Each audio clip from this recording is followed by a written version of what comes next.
All right, good evening. Welcome back. We will reconvene the virtual Lakewood City Council meeting, Lakewood, Colorado, July 13th, 2020 at 7:35 p.m. I do apologize.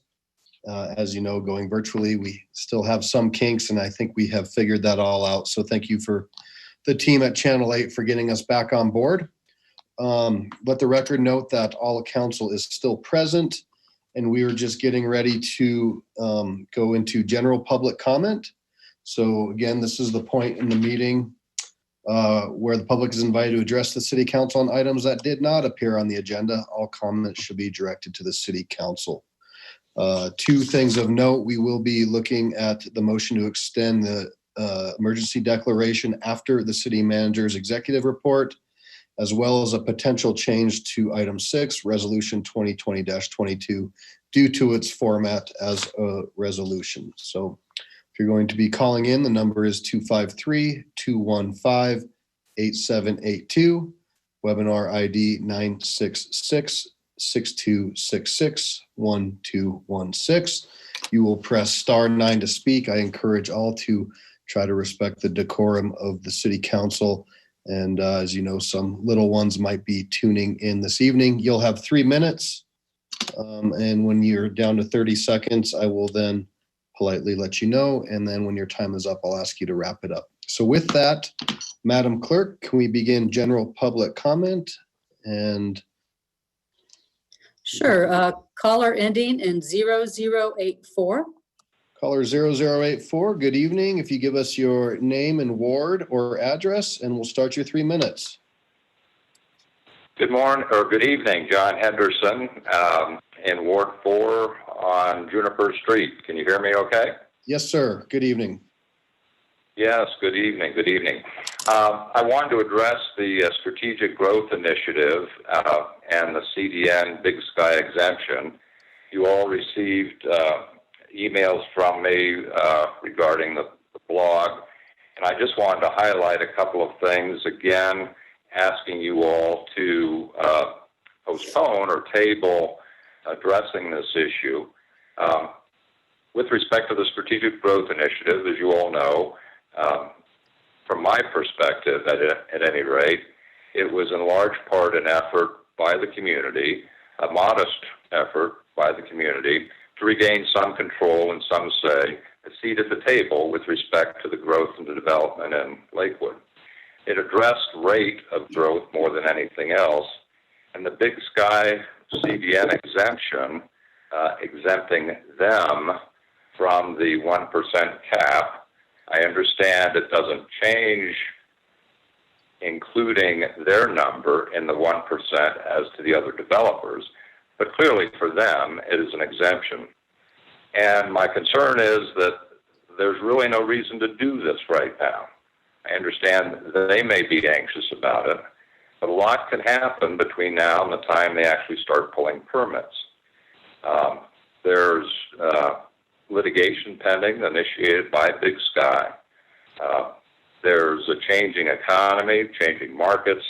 A lot of things could happen between now and then, and there doesn't appear, from the resident standpoint, any reason whatsoever begin making exceptions until we get close to the time where they're actually beginning to do anything.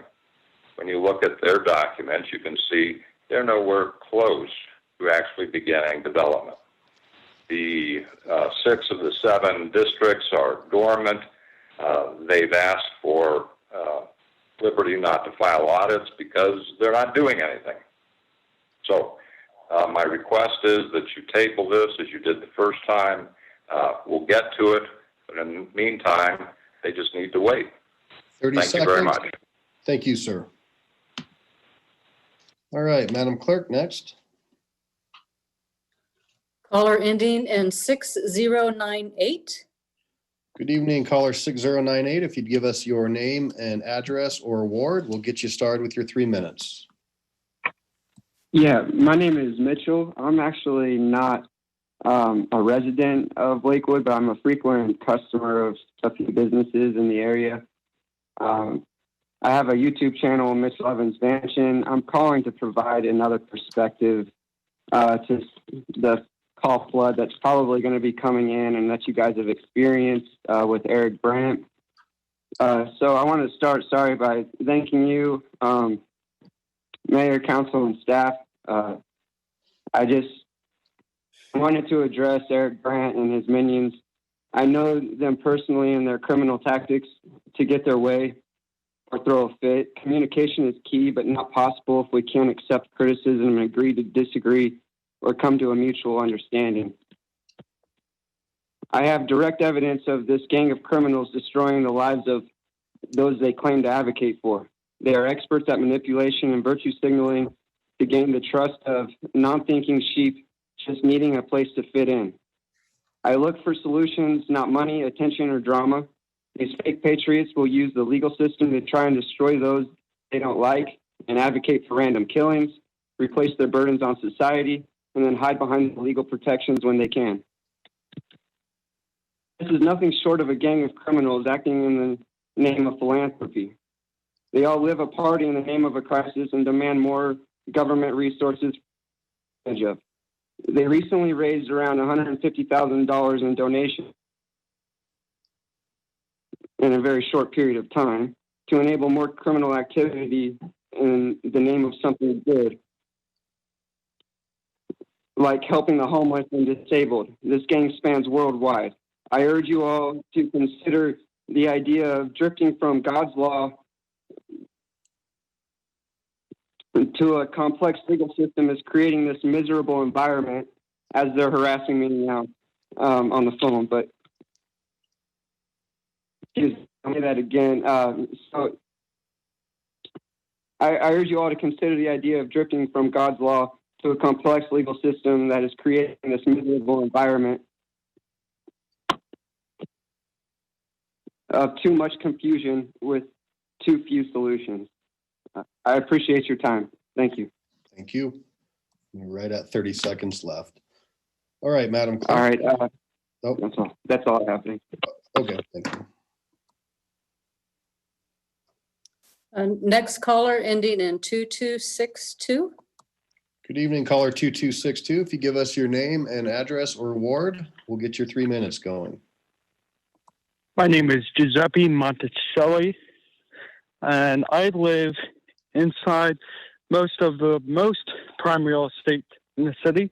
I still live inside my body, thank Yahweh. I tonight will be talking about a couple of items, but they all surround one main key component, and that's freedom of speech. You see, you guys and the people of Colorado versus Eric Brandt. I'm specifically talking about the case where your chief has requested a lifetime protection order to not allow Eric Brandt in the city of Lakewood. Okay, I think we all know what's wrong here. It's that these cops are bringing guns to ward fights. These are just ward fights. That's what they are. There was never any incitement of violence from Mr. Brandt. He was doing the thing that he obligated his oath to protect and defend the Constitution against all enmities, foreign and domestic. Okay, that's our first issue. Second issue is I demand the immediate moratorium on ketamine being used by West Metro Fire. Okay? Excited delirium is not in the DSM-5, is not in the ICD-9, nor is it in the ICD-10. Okay, it's not a recognized diagnosis. Delirium is, but not excited delirium.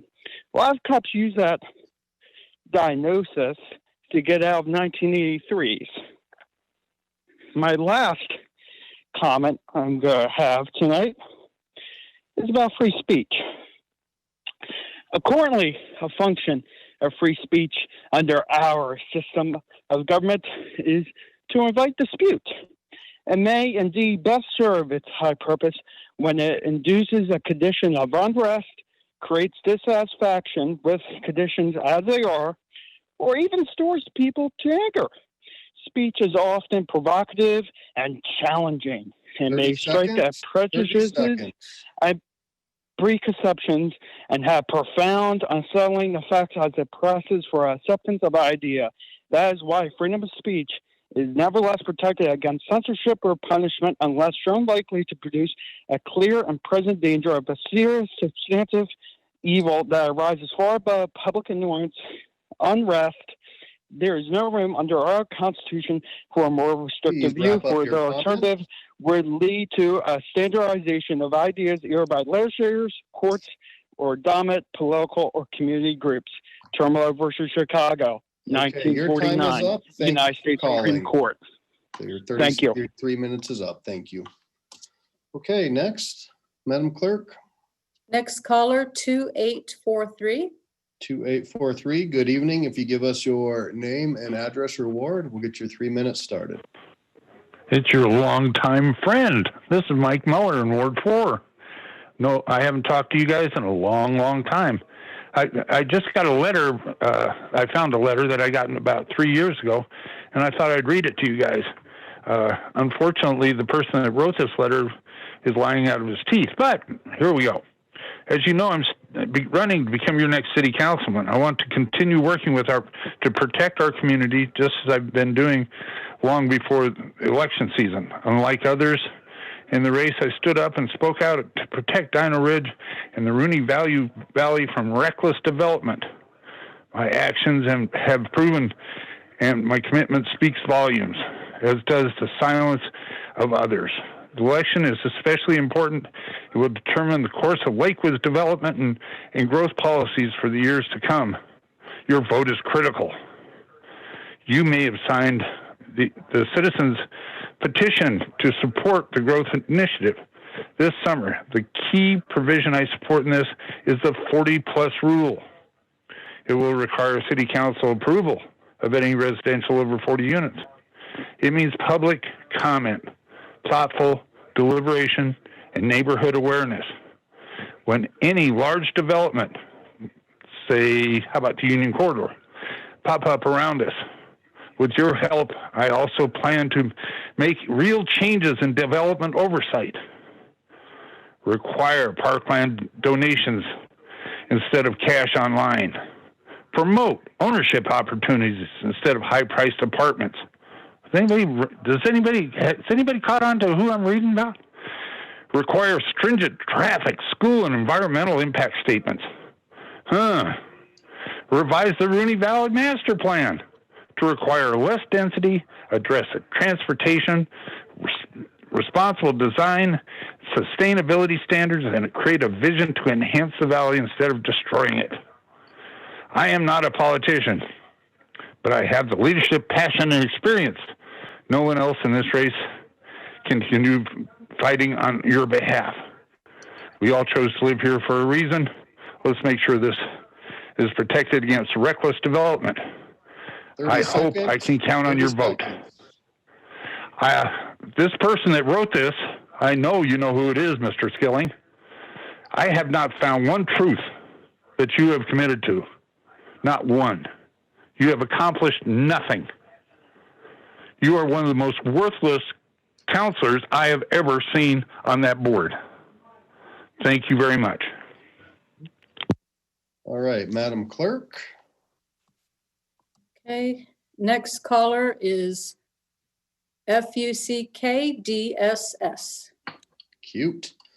All right, if you would please give us your name and address or your award, we'll get your 3 minutes started. Thank you.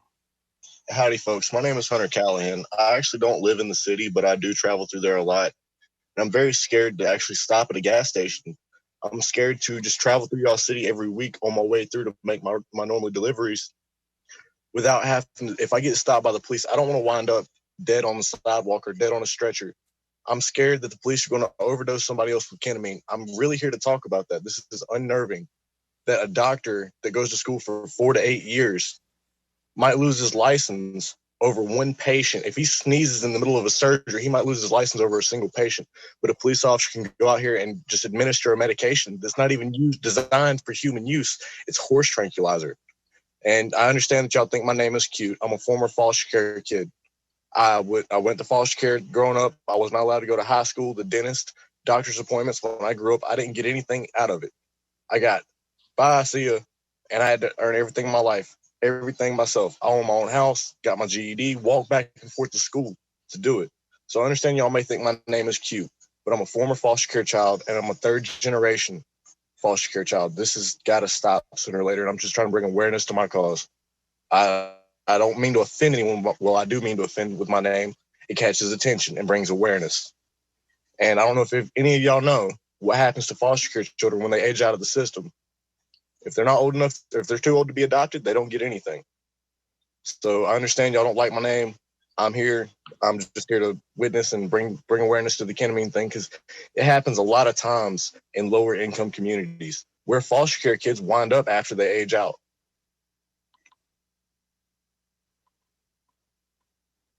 Okay.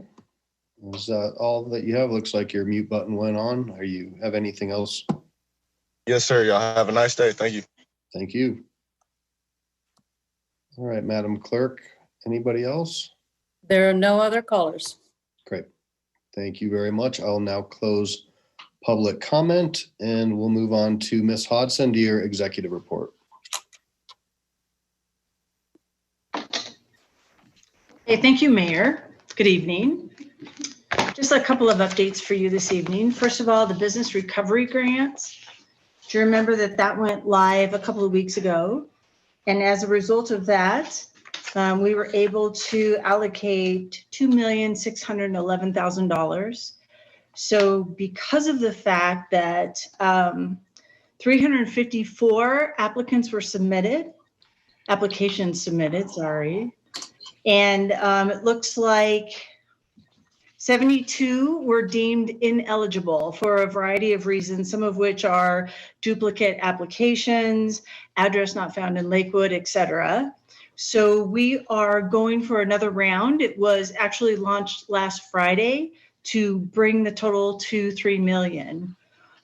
So that was launched last Friday. It'll be open until the end of the month, and it allows those who were found ineligible from round one to remedy whatever the insufficiency was and to apply for round two. So we'll let you know how that goes. Again, it closes at the end of July. So if there's anyone who would like to apply for those dollars and hasn't already applied and gotten the money, so you don't get to get the money twice. But if there's anyone who was deemed ineligible for whatever reason, they're welcome to apply for it again. That opened last Friday and it'll close at the end of July. So please pass that on and we will post it on the website. Additionally, as it relates to the nonprofit grant, the COVID related funding, remember you allocated $375,000 and those dollars went out several weeks ago. This body had approved an additional $375,000 and we will be enacting that next round. So stay tuned for that and I'll give you that information once we launch it so you can help spread the word. This is the second round of $375,000 and also who the recipients are after the process. Sound good? Okay, so that's for the nonprofit. My thanks and our thanks to both Robert Smith, representing the business recovery grants, and Mary Ruther and Emily Andrews for administering the nonprofit COVID grants. And as you know, they did that in a really short order because we wanted to get this money out quickly. I've noticed that several of you have had a chance to read the correspondence that I sent to all city employees this afternoon, almost at 4 o'clock. The purpose for me sending it to you was just so you can be made up to date on what we're talking about as a city among the employees. To just kind of summarize, as you know, our CFO, Holly Bjorklund, spoke to you recently about the need to make some budget cuts in 2020 revised as well as in 2021. Each department is working up their own individual plans, and we're spending the month of July as an organization to review those plans and to come up with a final plan that will be it will be presented publicly. So just so you know, that's the purpose of the email that I sent to you. It's just so you can see the conversation that we're having in the organization. So here's some good news. How about some good news? Community resources update. We have a modified schedule where a recreation center is back online, and that recreation center is Carmody Recreation Center. And this is because of the circumstances, the COVID virus circumstances. You need to make reservations in order to use the recreation center. So here's how those numbers look. From July 7th through the 15th, we had a total of 1,433 reservations. And here's how these people like to use the recreation center. We had reservations, 353 reservations for the cardio and weight rooms. We had 489 reservations for the indoor pool. I know you've all heard how popular the indoor pool is at Carmody Center. 360 reservations at the outdoor pool.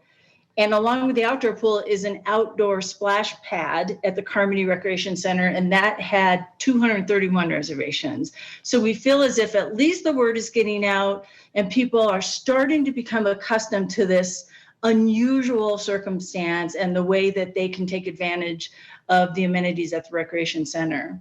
Surfside Pool opened June 23rd, and from June 23rd to July 15th, we had 4,110 total reservations. So I think that's wonderful that these kids and families are getting out and able to enjoy at least some of the facilities and amenities that we offer at the City of Lakewood. And finally, I had to save this for last. The Quail Street Recycling Center is reopening Friday, July 17th. And again, will be on a reservation or an appointment basis. So appointments are required. You can get online, lakewood.org/recycling, and make an appointment. To give you a sense for how this will change the traffic, vehicle visits have been in the range of 108,000 to 122,000 per year. And the number of appointments available will be about 103,000. So it's less than we've had, but it's not a whole lot less. And at least the facility is open. Again, we average between 108 and 122,000 per year, and this appointment system will allow for 103,000. So I think that's good news. I'm grateful to the people who worked on putting this together. As you know, it wasn't easy and it certainly wasn't quick, but the staff really set to it and got this done. At some point, when budgets are a little easier for us, we really need to have a conversation about the importance of recycling in our community and what kind of facility can support us for the long term. So that's a conversation for later, but I just wanted to bring that up. Some good news and some continuing struggles, but that concludes my report. Thank you. Great. Thank you, Ms. Hobson. So I'll go to Mayor Pro Tem Skilling and ask for reopen public comment because I'm getting messages again that people are in queue and not getting through. So okay, we really need to reopen. Councilor Springsteen, if you could please just follow the rules of the processes that we have in place. Public comment was closed. We asked. Yeah, but you didn't let several people on for public comment. That's not true. I was able to see whose hands were up, Councilor. Well. All right. So I'm going to go to Mayor Pro Tem Skilling, and I'm going to ask if you could please make a motion for the emergency declaration to be extended to July 27th. We can have conversation about that. I was just muted by the mayor. I just want to put on record. So I guess my First Amendment rights are now being violated. No, you're a member of a body that subscribes to Robert's rules. Okay.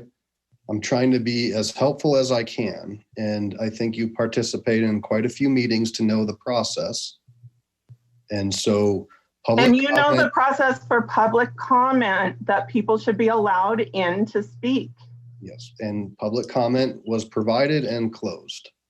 And people are informing me that they did not get in. Why can we not just let people in?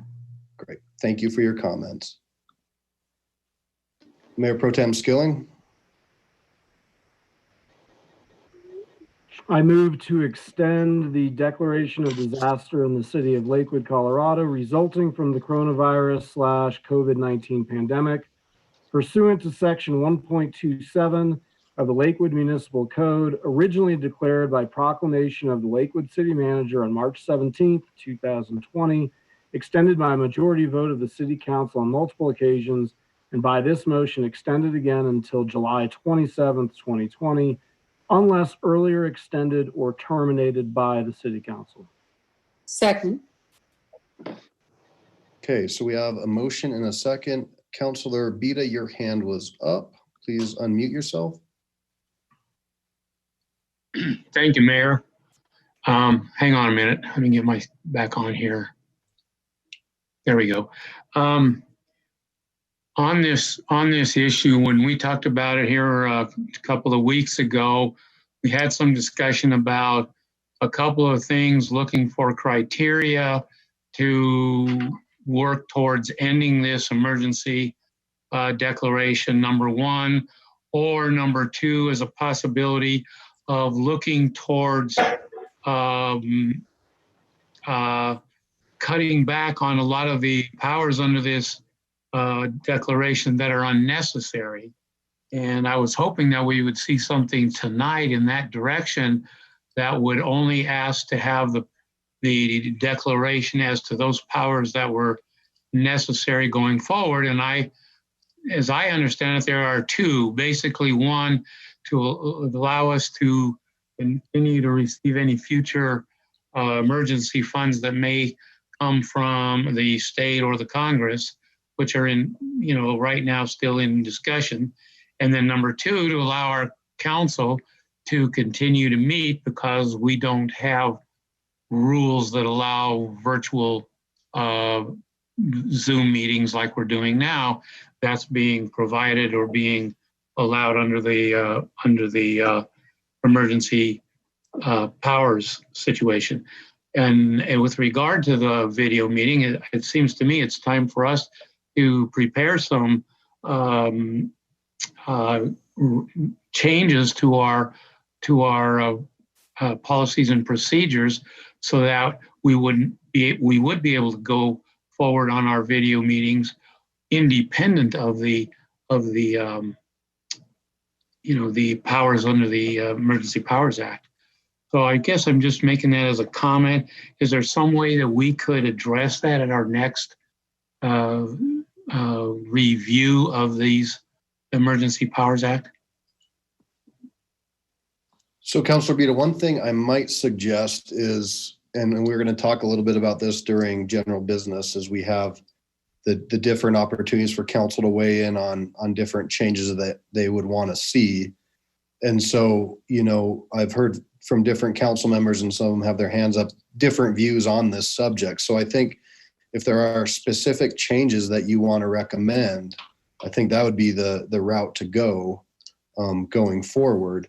And certainly we can listen to the rest of council here tonight also. All right, thank you. Mm-hmm.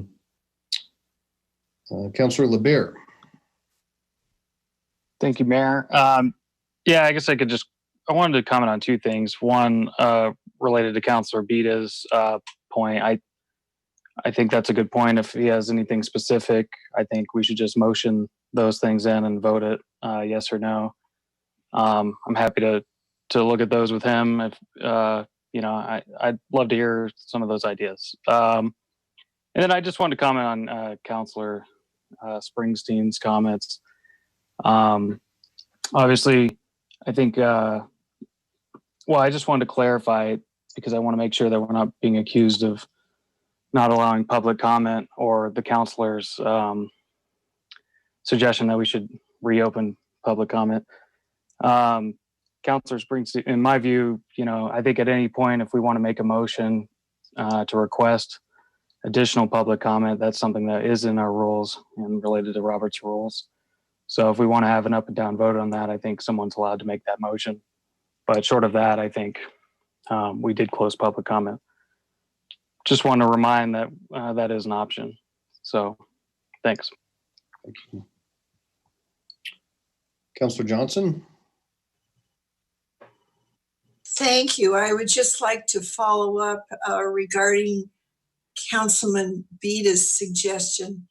I too am concerned to continue going forward with this until we have some criteria of when it's going to stop and how it's going to look like for that.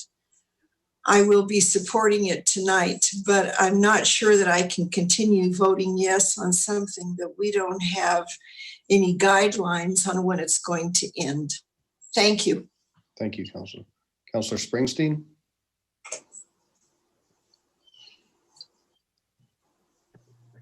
Well, I mean, my concern continues to be with this method of holding meetings that we're violating the Colorado open record or the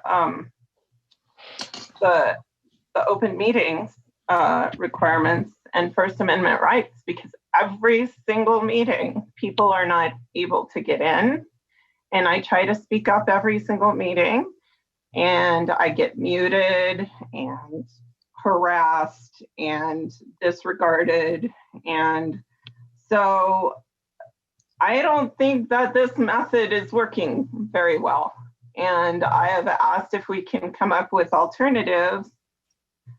So, I mean, you know, in line with Councilor LeBeur's suggestion, maybe we should be doing motions every meeting to reopen public comment when people are cut off every single meeting. So I make a motion to reopen public comment tonight. Okay, so process-wise, Councilor, I'm going to have to deny that motion at this time due to there's a different motion on the floor. So if you have an amendment to this motion on the floor, then that would be acceptable, but this is not, your amendment doesn't have to do with this motion on the floor.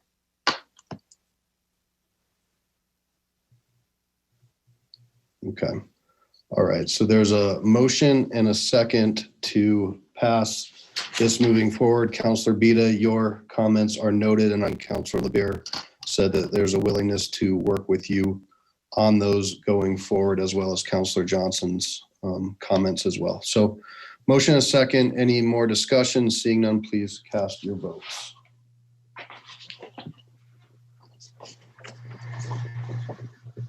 So it looks like that passes 10 ayes and 1 nay, the nay being Councilor Springsteen. All right. So, Madam Clerk, I am going to actually move item 6, resolution 2020-22 to general business so that we can now read in the consent agenda, which consists of tonight just meetings of the city council minutes. Yes, sir. The consent agenda consists of item 7, approving minutes of city council meetings. City council regular meeting, April 27, 2020. City council special meeting, October 21, 2019. City council special meeting, February 27, 2020. And city council special meeting, March 2nd, 2020. Okay, I'll now open the public hearing on the consent agenda. Again, those who have signed up, this is public comment on item 7, approving minutes of the city council for those days mentioned. We'll again have 3 minutes, and I'll give you a 30-second, and then your time will be up. So, Madam Clerk, if you please. Caller ending in 1143. Hello, can you hear me? We can hear you if you give us your name and address, and we'll start your time. Hi there. My name is Eric Brandt, and I'm glad that you reopened the comment because I know that, among others, I was in that queue for quite a while. So I do appreciate that, and I do think that I should give credit where credit is due. I'm calling to inform you that you're going to get body cameras. I've been told that you're going to wait on getting body cameras for the full 3 years that the legislature has given you to do that because they're too expensive. But nobody said how expensive they are. So I'm going to tell you how expensive they are. I've got a couple of slam dunk litigations with you that you could not possibly win, even if I were represented by a cardboard prop up of an attorney. I'm not going to settle with you until you get body cameras. So you can pay your highly expensive $600 an hour lawyers to be drugged through the muck with Eric Brandt for the next 3 years, which, by the way, means both she and I win and you lose. Or you can start getting on this body camera question now. You will get body cameras. The only thing you get to decide is how expensive your education is going to be. Then finally, do you actually think, Mr. Mayor, that parents would subject their children to the deathly ill boredom of a city council meeting? What the fuck is wrong with you people? There are no children here for decorum to maintain. So stop pretending that you're maintaining decorum. You maintain decorum by not getting drunk with that fucking floozy and sending pictures to other council people. That's how you maintain decorum. So get body cams, get rid of the corruption, or get ready for a motherfucking surprise. It's that simple. And I don't know if anybody else stayed in there, but I do appreciate you letting me speak. Happy Fuck the Cops Day. All right, Madam Clerk, so we will continue on the approval of minutes. Is there anybody else who would like to speak to the approval of minutes? We have one more caller with their hand up, FUCK-DSS. All right. Howdy, Mayor. I appreciate y'all letting me step back up. I've been here for a while, and I'm going to get down to business short and simple. I'm going to deliver my FOIA request right here and now under 5 U.S.C. 552.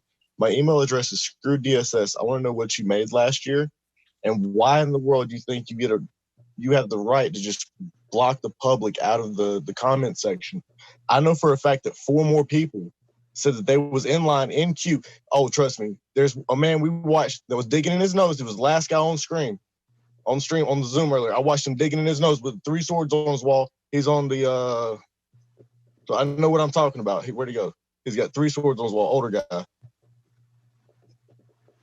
I don't see him on email. Do you have comments regarding the approval of city council minutes? I want you to reopen the public comment section because there's people that did not get to speak. The whole point of the FOIA address is to remind you your pants are not bulletproof. You have to abide by the same rules as the rest of us. She said there was people that missed out. You just shot her down and muted her. What gives you any right to stick your hand over her mouth and say, shut up? So remember, fuck DSS and fuck you, Mayor. Great. Thank you. Have a good evening. All right, Madam Clerk, that looks like all that I see in the queue. Again, just like after public comment last time. So thank you. All right, will the clerk please read under general business resolution 2020-22 into the record, please?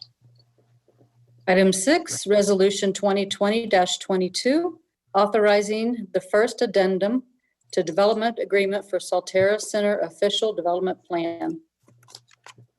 Okay, I'm going to turn this over to Mayor Pro Tem Skilling to talk about a couple things and make a motion and a proposal. Thank you, Mayor. I will be motioning to deny the resolution, but bring it back as an ordinance with the first and second reading. It's more properly styled, I believe, as an ordinance. I believe the original 2009 was passed as an ordinance. This would be an addendum to that. So this should go through that same process. I don't see any downside to that. I think that would be the appropriate way to do it. So it would be to deny the resolution as it's formed now, but bring back the substance as an ordinance with the standard first and second reading.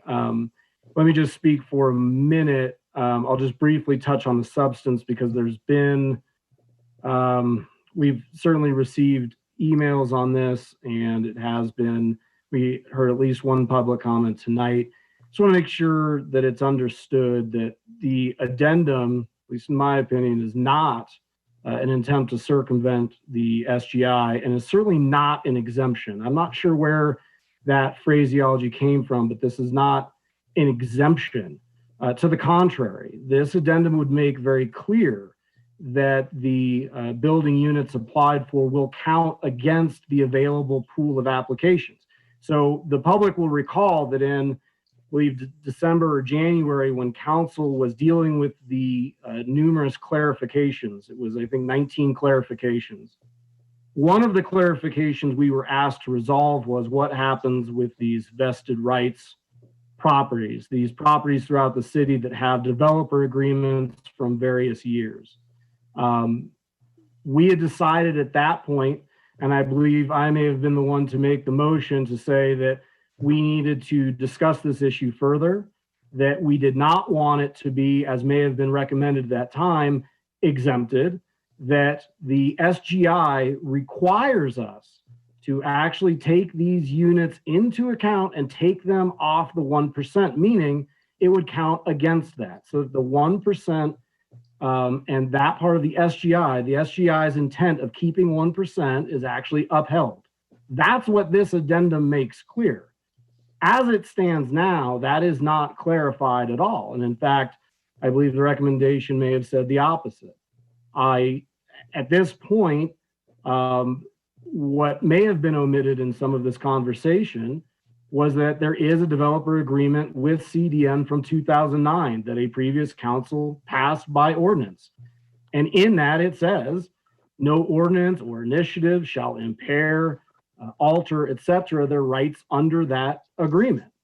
But even with that contractual language, even with that, we can still make sure that those units count against the cap, and that the SGI, which is the law of the city and passed by our citizens, this law needs to be upheld. That's what this addendum makes clear, that the SGI's intent will be upheld. So I need to reiterate, this is not the exemption. This would be the opposite of doing an exemption.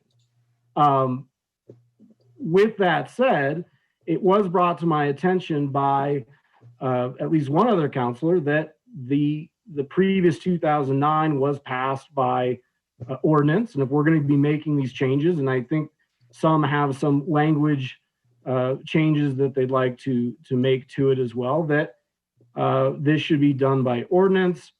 And so that's what we will do. One of the other things that is important in this addendum is that we've asked that CDN every year before they are pulling permits, that they tell us in November, prior to November 1st, that they tell us how many they plan on pulling for the next year. And why that's important is because every January we need to determine how many allocations are available in the various pools.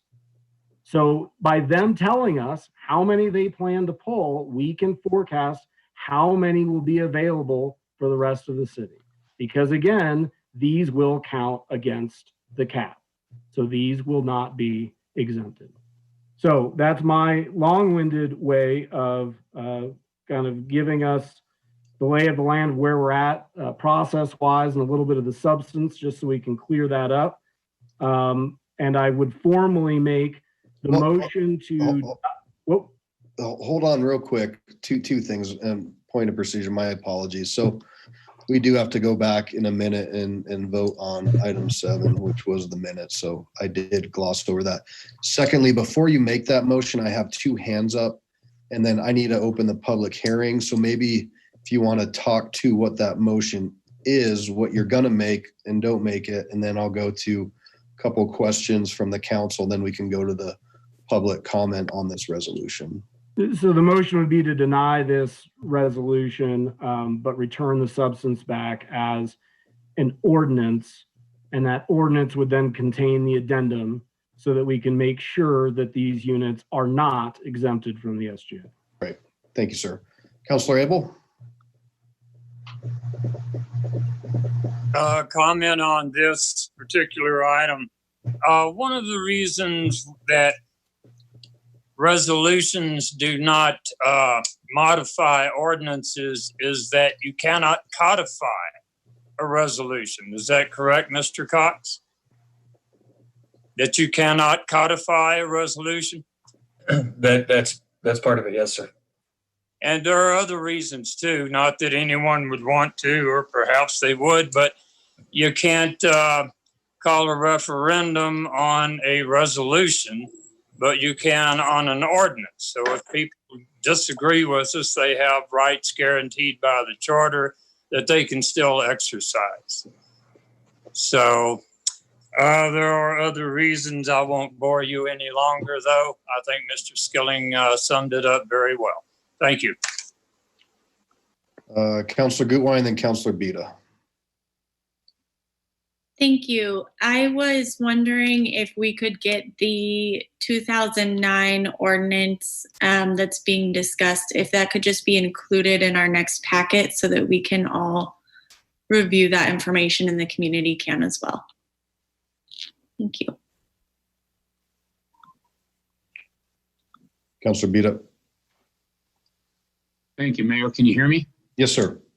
Okay, I agree with Councilor Skilling's proposal here. However, I'd like to add something and a discussion here, and that is, why are we addressing this now? It's my understanding that this matter isn't even ripe, that the developer is a long ways from starting development. They've got a lot of other hurdles to clear before they're going to be ready for development, and I don't understand why we're dealing with this now.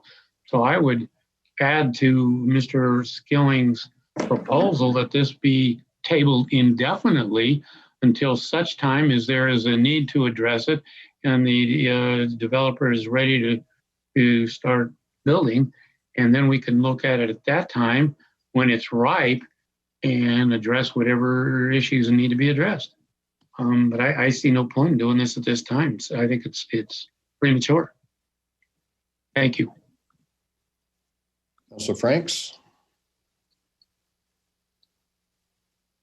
Thanks, Mayor Paul. I guess I just wanted to kind of put out there for the community that my understanding of why this would be being brought forth now, and obviously it'll come to a public comment and folks will get a chance to weigh in on it, but there has been some discussion and differing opinions on whether the vested agreement should be completely exempt from the strategic growth initiative.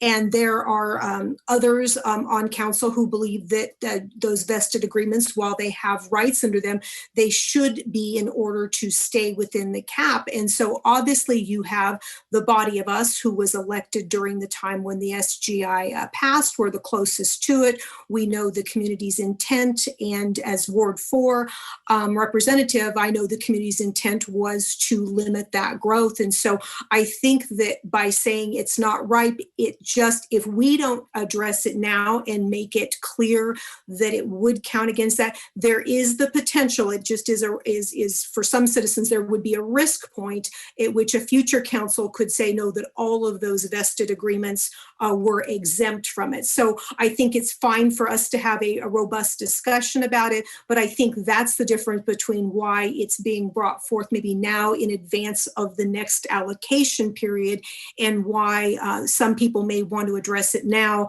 versus there may be a different outcome if it's addressed later. And so again, I look forward to the discussion and wanted to thank Councilor Gutwein for requesting that document be included into the packet. I just think that will be helpful. Thank you. Thank you. Councilor Johnson. Thank you. I too agree with Councilor Gutwein that having that document part of the agenda is actually very important for us to see what it said. But I'd have to weigh in more with Councilor Beta. We have been dealing with COVID emergency type things, and I'm not sure why we are dealing with this right now. The ground is not ready.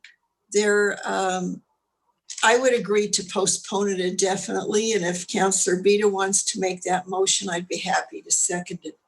There's a lot that needs to be done with that whole issue. There's still a lot of community input that we're going to get, and we need to be listening to what they're saying as well.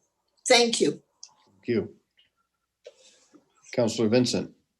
Yes, I'd just like to say that I'm in agreement with dealing with this now. many of us came to council and had to deal with things that were not dealt with before and that were kind of handed down.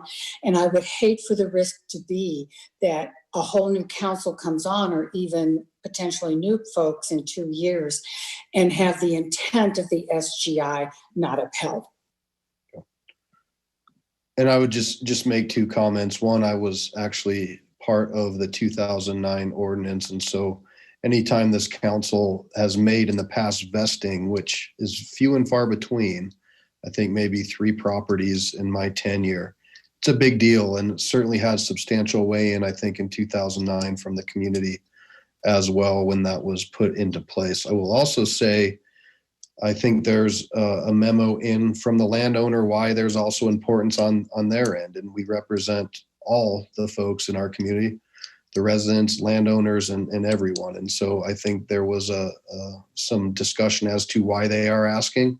And thirdly, I'd say council gave direction to start to move back towards, regular agendas, knowing that this is going to be our process for a long time potentially. And so the go ahead was given to start having regular issues back in front of us. And so that's why we're here tonight. Councilor Johnson, your hand is up. Did you mean to put your hand up, or?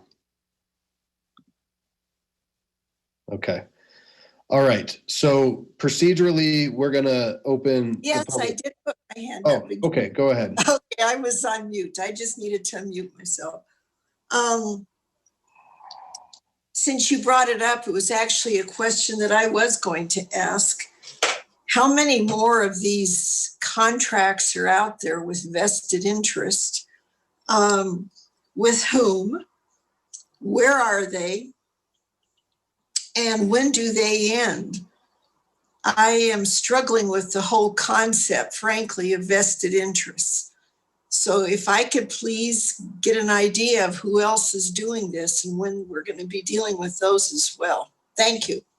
We can certainly get that information to all of council. Off the top of my head, you, Ms. Hodson, your hand's up if you want to probably answer that better. You're muted, ma'am. Okay. So we will follow up. And I think the information that Councilor Johnson just requested would be good information for everyone to have. We'll make sure you have that. If this passes and this goes to the ordinance, it'll be a part of that packet, along with the information that Councilor Gutwein requested, so that you have all that background information too. So we'll do our best to dig up the history of properties that are vested, for how long, and whatever data we can find that may be helpful as you make your decision on this particular property. Thank you. And I'm going to venture to guess it's less than 5, but I could be wrong. I'm going to say 3. Okay. All right. Councilor Abel, your hand's up.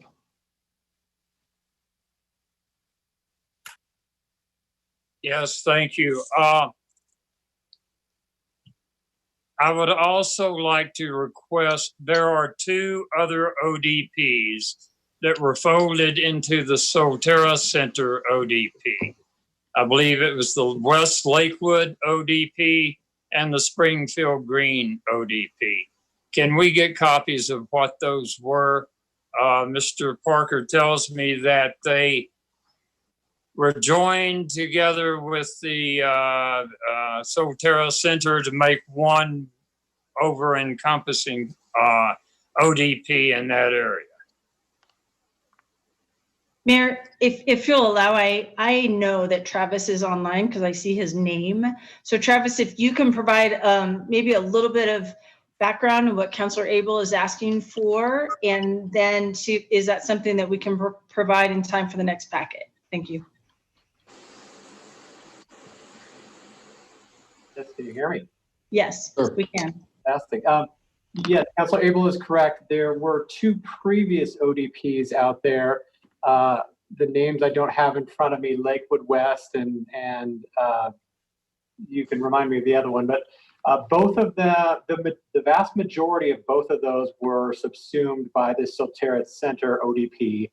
The remaining property that wasn't taken into this Soltera Center ODP was taken in on the other side of McIntyre into the Soltera proper, and that's under development now as part of Soltera. So we can certainly provide those two older ODPs, and just with the understanding that neither one is in effect anymore. They've been replaced. Okay. Thanks, Trevor. Thank you. Thank you, Mr. Parker. Okay, so forgive me for the clunkiness here. So we're going to open public comment on Resolution 2020-22, which we heard from two folks already in regards to that during general public comment. But we'll now go there for Resolution 2020-22. And I'll ask the clerk to please call on. Caller ending in 2434. All right, caller 2434, please give us your name and address or ward. Thank you. Good evening, Council and Mayor. This is Kathy Kentner, Ward 1. Thank you very much for proposing that this resolution be done as an ordinance. I would like to address what Councilor Skilling brought up, and that there are some people who believe that an exemption is being made. And I believe it's because the current proposed amendment suggests honoring the 1% cap beginning in 2022, but does not specifically address the public hearing. So it may help to specify and that this amendment or addendum would only apply to the CDN ODP, the site-specific development that had a public hearing in 2009. So I think that that's probably where that confusion is happening. Thank you again for tabling this as a resolution and bringing it back as an ordinance. Thank you. Madam Clerk, anybody else? I see. There's no one else in the queue with their hand up, Mayor. Okay. All right, Mayor Pro Tem Skilling, I'll ask for a motion, please. I move the adoption of the resolution and approval of the council minutes, all of which are included in the consent agenda items introduced into the record. One second. So we pulled that out, and that's my fault because we should have just had the vote on the item 7. And so maybe well, let me try again. Here we go. So strike that last one. Okay. So I move for the approval of the council minutes only, all of which are included in the consent agenda items introduced into the record by the city clerk. Okay. Second.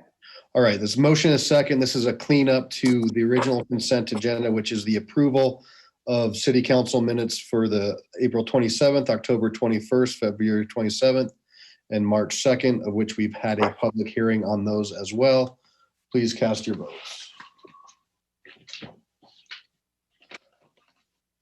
That's mine. All right, so that motion passes 11 ayes, 0 nays. Thank you. Mayor Pro Tem, will you please now make a motion for Resolution 2020-22? Well, I'm going to move that motion to deny said resolution, or simply make the motion to deny the resolution and bring it back as the ordinance. Mr. Cox, what's the cleanest tonight? You know, there are really only a couple of options for voting on a resolution. It's a yay or a nay. You are looking to deny it because you don't want it to take effect. But it's on it. The reason you want to deny it is so that it can be brought back as an ordinance and go through that process the next time. So I think if your motion is simply to deny the resolution on the condition that staff bring back the substance of the resolution as an ordinance for the reasons discussed. All right, so I move that we deny resolution 2020-22 and bring it back as an ordinance with first and second readings as is our normal process. Second. Okay, we have a motion and a second. Discussion. Councilor Harrison?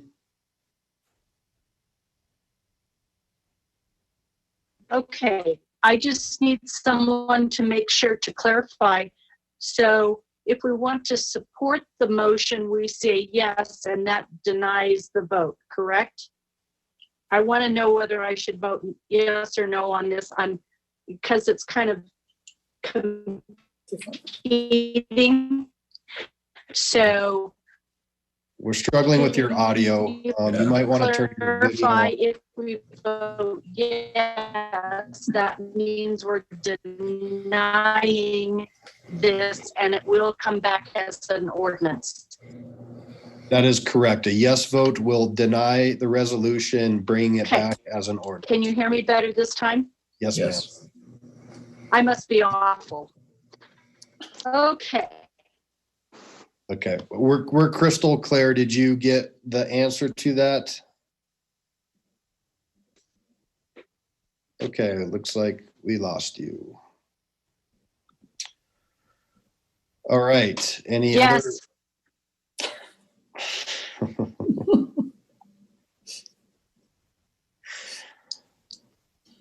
All right, so there's a motion and a second to table this, or not to table, the motion and second to deny the resolution, bring it back as a first and second reading ordinance. Seeing no more discussion, I ask that you please cast your votes. And that looks like 10 aye and one that I cannot see, which would be Councilor Harrison. So that passes 10 aye with technical difficulties on the 11th. And I can come back for your Ms. Harrison. Can you hear us? We can come back to let the record reflect. Is that fair enough, Mr. Cox? Or it is what it is? Yes. Can you hear me? Yes, I think we got that. Can Is you a hear yes. me? So yes, yes. 11 ayes, 0 nays. Thank you.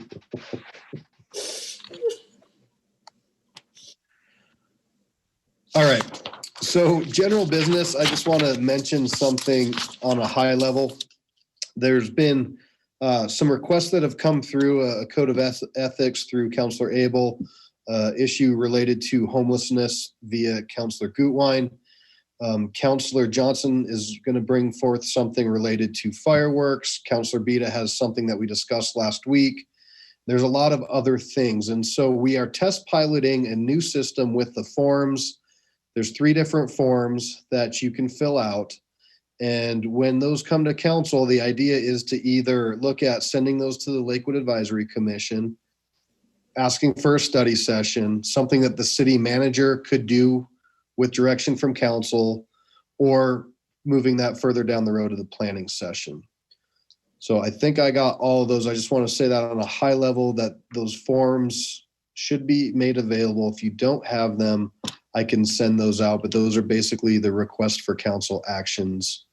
And I think Councilor Abel and Gutwein years have been scheduled in August. Councilor Franks? Thanks, Mayor Paul. I just wanted to add, given our new process in which the third and final form was that you either were putting something down on paper for the annual planning meeting, or if you felt something was urgent enough that it needed to come forth, you just needed to kind of demonstrate in your documentation why the urgency. Like if you're bringing something forward for X reason, then just why does it need to be addressed right at the moment? Just because we do have a lot of things and we certainly need to weigh every new thing against all the other work that we have. And so for those of you that are putting in something that's not going to be teed up for the next annual planning meeting, if you could just make a few notes of why it's important to address it now, that just really helps us kind of sort through that. So thank you very much. Councilor Johnson, you are up. I will get my form in regarding the fireworks. Thank you. Great, thank you. And I have a good feeling that that one should sail through, considering all the comments we've received of late. Councilor LeBear? Sorry, I don't think I meant to have my hand up if I did. Okay, no worries. Okay, anything else from council under general business? Okay, we'll go to councilor reports.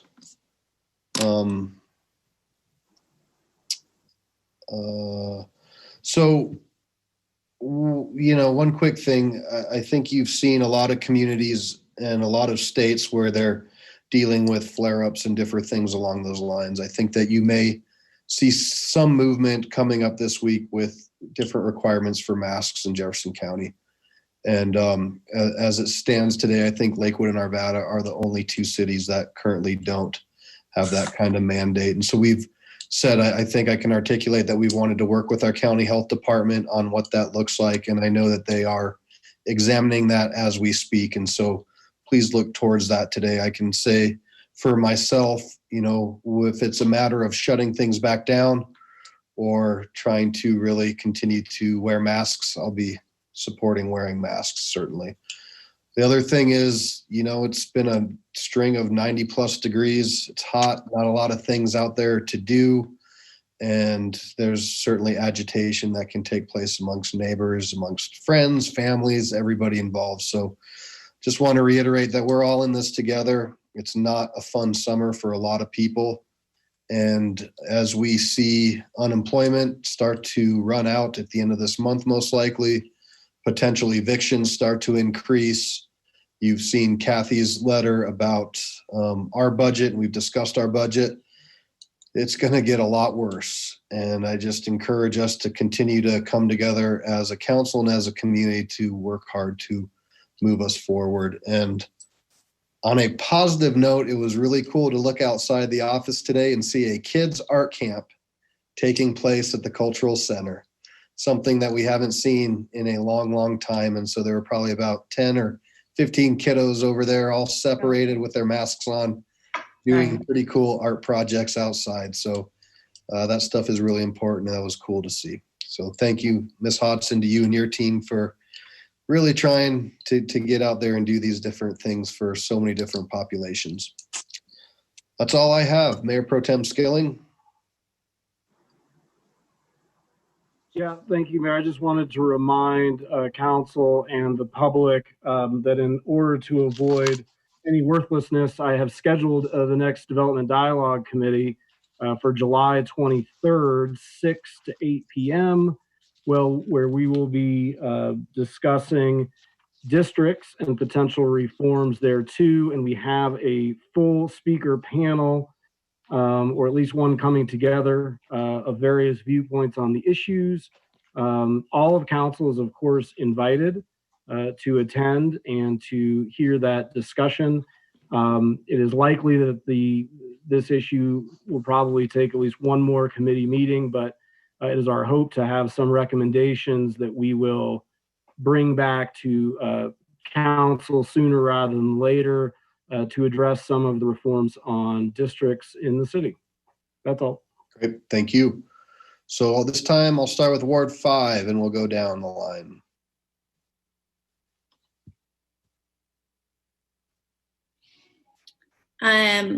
I'll just go ahead and go first because I'm not sure how Councilor Harrison's internet is functioning at the moment. I just have a couple of items. The first is I just wanted to let everyone know, as Mayor Paul brought up about the county and potentially seeing something coming about masks.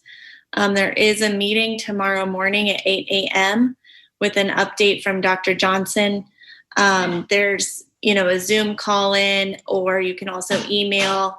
All that information is on the county website. So I just wanted to let everyone know that you can participate in that conversation as well. The second thing I wanted to mention is I just wanted to say regarding the homelessness, just plant the seed really quickly, that the reason I brought it forward is because, I'm concerned about what our community and growing homeless neighbor population is going to be doing when it gets cold in the winter, and whether or not we're going to be prepared. So that's what that issue is about. Last thing I wanted to mention, or two more things. One is thank you about figuring out Quail Street. We've been getting a lot of emails about that, so that's exciting to hear that it's opening. And the last thing I wanted to mention is I don't know if you all are aware of all of the different options for internet access for Jeffco families. I actually just really got some more information about it today, but I wanted to make sure you all know because internet access is going to be really, really important for all kids coming in the fall. And there's a lot of low-cost options, even like $9.95 internet options for home internet if you qualify. And so we're not seeing a ton, or they're not seeing a ton of families take advantage of this. And it could be that people just don't know. So I just wanted to put the information out there that it's all on the Jeffco Public Schools website. I'll share it with all of you as well in case you can share it with your networks so that families can prepare for whatever comes this fall. So that's all. Thank you.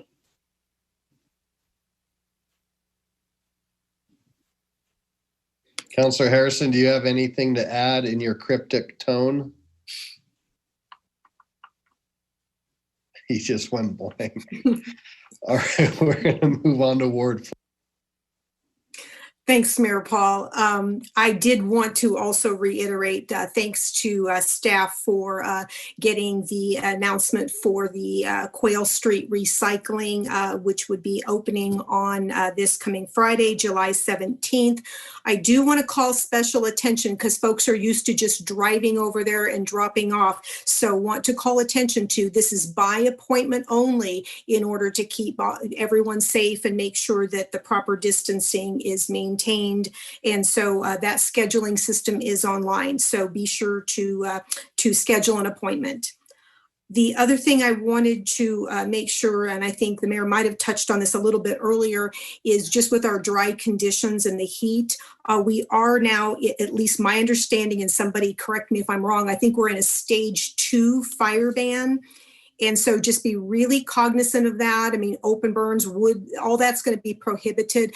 The details are online, but I believe that you can have things like if it's a propane grill or a propane fire pit, but that's something that can be turned off rather than put out. So just be really cognizant of that. And certainly even when we're not under that fire ban, I've heard a lot of complaints for neighbors who have swamp coolers, and when somebody's burning wood, they're kind of drawing that smoke into their home. So just obviously reach out to your neighbors and try to be as respectful as you can.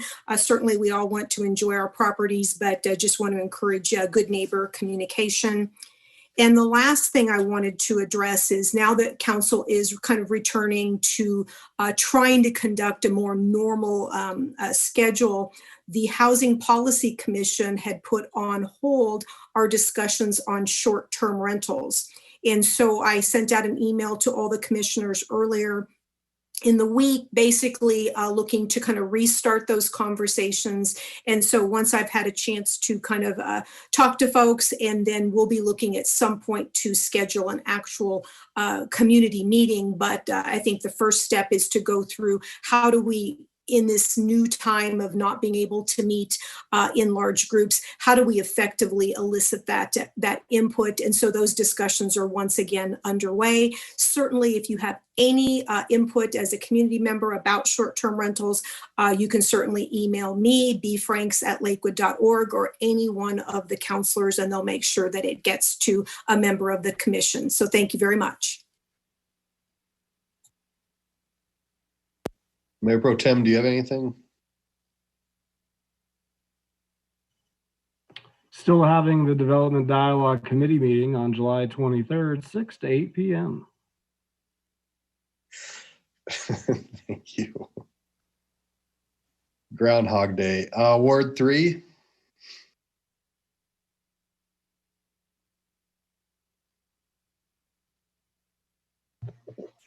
So it's been a busy few weeks for me. I've been, as I said last week, very involved in this issue regarding the use of ketamine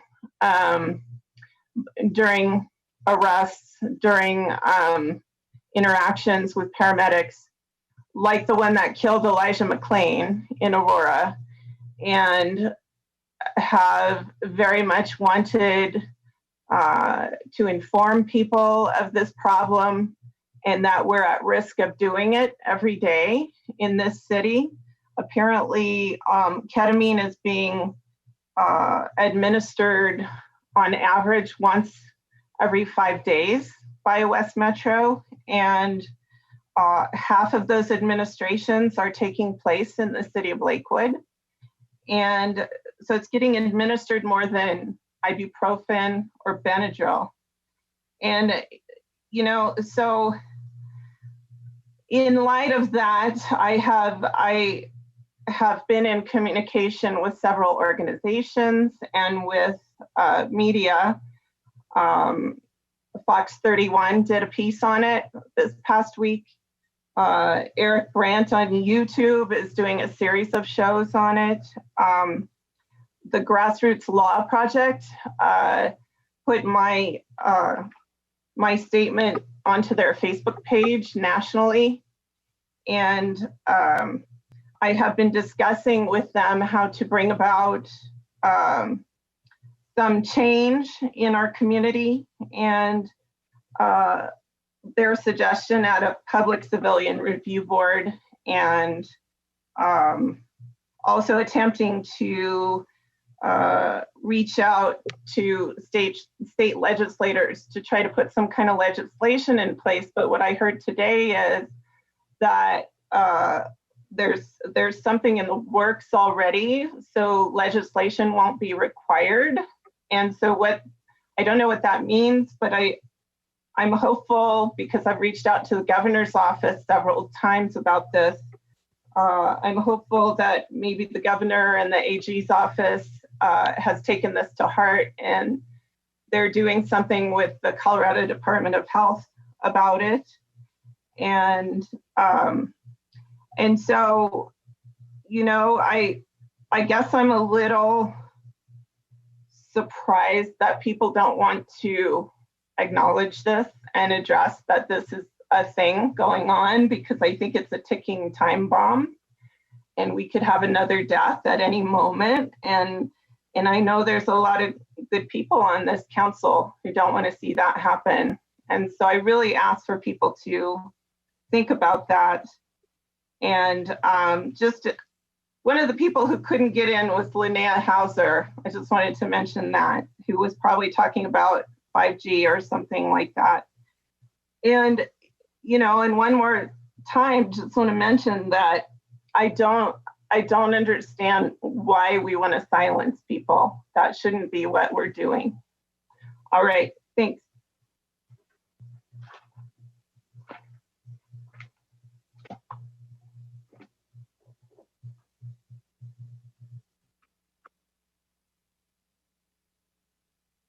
Can you hear me all right?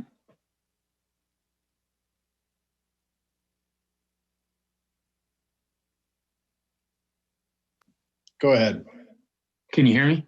Yes, sir. Okay, thank you. Just briefly, I wanted to say that I would like for us to take a look in the very near future about amending our policies and procedures, our council policies and procedures.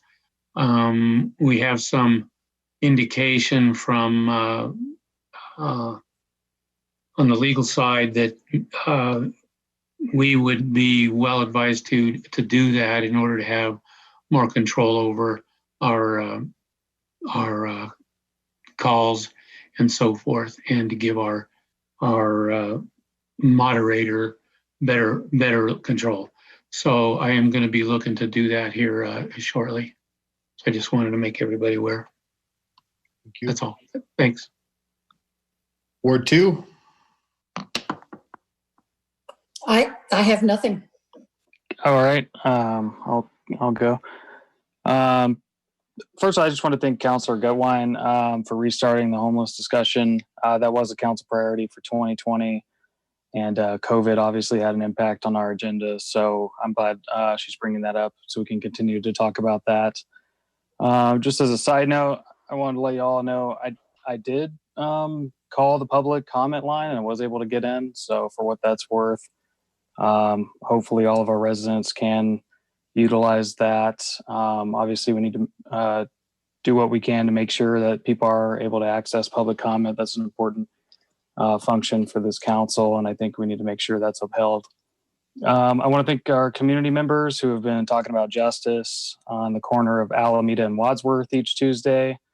I hear you, and I won't forget your message. Hopefully, I can be down there again tomorrow with you all. And I want to thank you for your community advocacy. Regarding our ward meeting, just want to let people know we're trying to do it in a constructive way. We've had issues, technical issues, and that's been a concern, and we don't want to have that happen again. So we are trying to figure out a way to do that in a constructive manner. I also just want to take a moment to thank the Lakewood Police Department for the job that you do. My ward sees more than its fair share of visits from the Lakewood Police Department, and frankly, I'm impressed with the level of professionalism and integrity that I've personally witnessed as a resident and as a member of City Council. I know we as a city and frankly as a police department are not perfect and don't always get it right, but I do want to thank you for serving our community. Your work is important, so thank you for that. Thanks. Great. Ward 1, Councilor Johnson or Abel, just jump on in. I'll go first, if you don't mind, Councilor Johnson. The screening committee, speaking of committees, is coming back together. We have a number of boards and commissions that we need to fill. The applications have been in for some time, but some pandemic or another interrupted our proceedings. So those folks who have applications in for the Board of Adjustment, the Historic Preservation Commission, the Lakewood Advisory Committee, and I believe the Judicial Review Commission have a little more patience. We're putting this together, and it looks like we will be meeting via virtual means July 21st and 22nd. And the Campaign Finance Committee is being mustered back together. A couple of members had some things they wanted to discuss when we finished business a year ago. So we will be opening that back up. And our ward meeting will be, I believe it's August 1st. We're trying to put a program together now, and hopefully we can avoid some of the situations that have hit other virtual meetings. So that's about it. Raimi? Thank you, Charlie. I too would like to thank Kathy for getting Quail Street open. I know that was a heavy lift, a lot of things going on to do it. It's very appreciated. Councilor Gutwine, too, I appreciate hearing about Dr. Johnson's Zoom meeting tomorrow. I wasn't aware of it. If you have the Zoom platform, if you could please pass it on to all of us, that would be awesome. And also just a quick FYI, I received an email from John Henderson, who had hoped to get back in for another comment, and he wasn't able. So I'm not sure what's going on, but it's important for you to know that. Thank you, and have a beautiful week.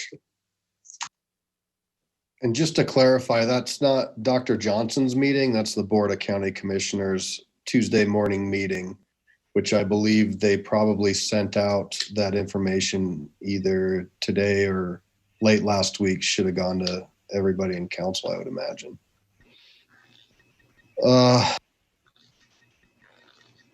Miss Harrison, your hand is up. Are you going to try to jump in?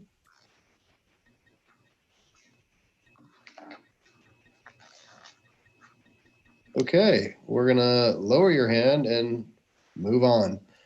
Can you hear me? Sorry. Yes, we can hear you. I sent an email. Did you get it? No, did not. Okay. What was that movie with Matthew Broderick? Was it called War Games? She sounds kind of like that computer in it. Miss Hodson, anything? No. Good. Yes, I'm sorry, I do. Okay. May I just a couple of real quick things. It looks as if maybe people are misplacing their arrows. And would it be helpful if we printed another batch and put them in your boxes just so you have a backup? Do people want more arrows? They're helpful. I think the citizens like to see them. Is that a yes or no? I got 1 yes and 3 no's, 4 no's. All right, so we'll make a little batch and have them available in the city manager's office if you want to pick them up if the dog ate your notes or whatever. Sound good? We'll make a couple of backups if you want to pick them up. The second thing is, it seems as if every meeting we hear messages about people having a hard time getting in and getting on public comment. So we talked about this earlier today. We're going to try another format, and that is to take a screenshot of what the citizens see, what the public sees, which is a little different than what each of you are seeing, and then add with that the instructions that should be really clear what you do, how you get on, and how you raise your hand. So we'll try that one more way, work that up, and then we'll distribute that to each of you so that you can pass that on as well. So maybe visually it'll be more, we're just going to try to do this in every way that we can to try to encourage as many folks as we can to participate in our meetings. I'll be clumsy, as you can tell this evening they were, with a really late start. So thank you for your patience.